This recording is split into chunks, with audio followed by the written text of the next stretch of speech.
हल्द्वानी में विधायक सुमित हृदयेश ने लगातार सामने आ रहे पेपर लीक मामलों को लेकर राज्य सरकार पर तीखा हमला बोला। उन्होंने कहा कि बार बार प्रतियोगी परीक्षाओं के पेपर लीक होना पूरी शिक्षा व्यवस्था पर गंभीर सवाल खड़े करता है। विधायक ने आरोप लगाया कि हर बार पेपर लीक होने के बाद जांच की बात तो होती है, लेकिन किसी जिम्मेदार अधिकारी या व्यक्ति पर ठोस कार्रवाई नहीं होती। उन्होंने कहा कि छोटे स्तर की परीक्षाओं से लेकर बड़ी प्रतियोगी परीक्षाओं तक पेपर लीक की घटनाएं युवाओं के भविष्य के साथ खिलवाड़ है। उन्होंने कहा कि आज देश भर में हो रहे छात्र आंदोलन इसी व्यवस्था की देन है। छात्र अपनी मेहनत के साथ न्याय और पारदर्शी परीक्षा प्रणाली की मांग कर रहे हैं। सरकार को चाहिए कि दोषियों के खिलाफ सख्त कार्रवाई करे और ऐसी व्यवस्था बनाए जिससे भविष्य में पेपर लीक जैसी घटनाओं पर पूरी तरह रोक लग सके। कानून तो बनाया आपने, बड़ा सख्त नकल विरोधी कानून। कितने लोगों को सजा मिली है। छात्रों के खिलाफ एफआईआर हो गई थी जब छात्रों ने पेपर के बारे में सवाल उठाया परीक्षा के समय, छात्रों पे हो गया था। कौन पकड़ा गया है, किसको सजा हुई अभी तक? नाम बताइए, प्रदेश बताइए, जगह बताइए। इतने सारे पूरे देश में पेपर लीक हो गए और जीरो कन्विक्शन, एक को भी सजा नहीं हुई। ये तो बहुत सोचने का विषय है।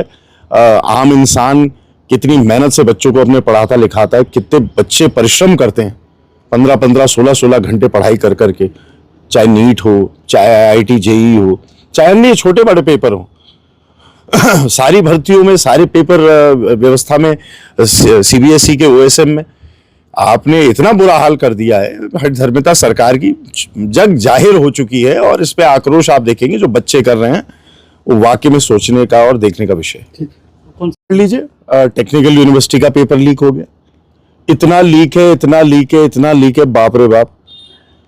पूरी देश की शिक्षा प्रणाली पर बहुत गहन विचार करने का और उसमें सुधार लाने के लिए खुली चर्चा, आम चर्चा जो संसद में मांग भी करी गई, उससे भी सरकार अगर बच रही थी तो ये कितने दुख का विषय। और दुख का विषय यह है कि छात्रों पर जिस प्रकार से लाठियां बांधी गई, मारा गया उनको निर्ममता से, और विशेषतः मैं कह सकता हूं हमारी जो बच्चियां हैं जिस प्रकार से उनके साथ व्यवहार हुआ वहां पे, बेहद ही निंदनीय है। और उसके बाद राहुल गांधी जी लोगों की जब बात नहीं सुनी स्पीकर महोदय ने, और जब वो धरना दिया उन्होंने प्रधानमंत्री जी के आवास के बाद, जिस बर्बरता के साथ राहुल जी को घसीटा गया, उनके साथ धक्का मुक्की करी गई। भाई नेता प्रतिपक्ष हैं, शैडो प्राइम मिनिस्टर हैं, वो भी उनके साथ जो बर्बरता करी गई वो भी बेहद निंदनीय है। तो ये सारे विषय पेपर लीक के जो है आप देख रहे हैं। देखिए, इसमें कहने की जरूरत नहीं है। सोशल मीडिया पे लगातार आप देख रहे हैं बच्चों का जो आक्रोश है, छुपा नहीं है। बच्चों ने जो आक्रोश अपना प्रकट करा है, ये जेनजी जो भी आप कहें, इन बच्चों को, युवाओं को, जिस प्रकार से वहां जंतर मंतर में आप देख रहे हैं हजारों की तादाद में वो बच्चे तटस्थ हैं। और कितने लोग मैं देख रहा था, जोमैटो हो, स्विगी हो, इन माध्यमों से वहां पे उनके लिए खाना भिजवा रहे हैं। यानी कि कहीं ना कहीं देश में एक जो हठधर्मिता इस सरकार की साफ प्रतीत हो रही थी, उसके खिलाफ एक जन आंदोलन, जन आक्रोश खड़ा हो चुका है। और इसमें सबसे बड़ा श्रेय मैं दूंगा राहुल गांधी जी को, जो लगातार मुखर होकर उन्होंने सरकार की निंदा करी।